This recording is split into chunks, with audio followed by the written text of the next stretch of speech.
గొంది గ్రామంలో చర్చికి వెళ్తున్నారని 6 కుటుంబాలను కుల పెద్దలు వెలివేశారు. 3 నెలలుగా ఆ కుటుంబాల పట్ల చిన్న చూపు చూస్తున్నారు. మాట వినకుండా చర్చికి వెళ్తున్నారని వాళ్ల పట్ల కుల పెద్దలు కర్కశంగా వ్యవహరిస్తున్నారు. ఆ కుటుంబాలు చర్చికి వెళ్లకూడదని కుల పెద్దలు ఇంకిత జ్ఞానం లేని గాడిద,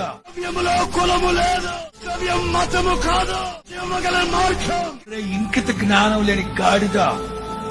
క్రైస్తవ్యం అంటే మత మార్పిడి కదరా పెచ్చోడా. మతి మార్పిడి మత మార్పిడి కాదురా పెచ్చోడా. ఓ కొవ్వికి కొట్టుకుంటా ఉంటాడు ఒక్కొక్కరు. క్రైస్తవులు మత మార్పిడి ఎవడరా చెప్పింది నీకు? మత మార్పిడి కాదురా, మతి. మనస్సు మారాలి. శాస్త్ర గ్రంథం ఉందే, ఇది మనిషి మనసును మార్చే గ్రంథం. ఇది మనిషి మనసులో వెలుగును కలిగించే గ్రంథం.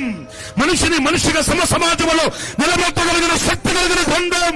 మనిషికి మానవ విలువలను కలిగించి మానవుడిని మానవునిగా బ్రతకమని బోధించే సుచరిత్ర కలిగిన ఏకైక గ్రంథం.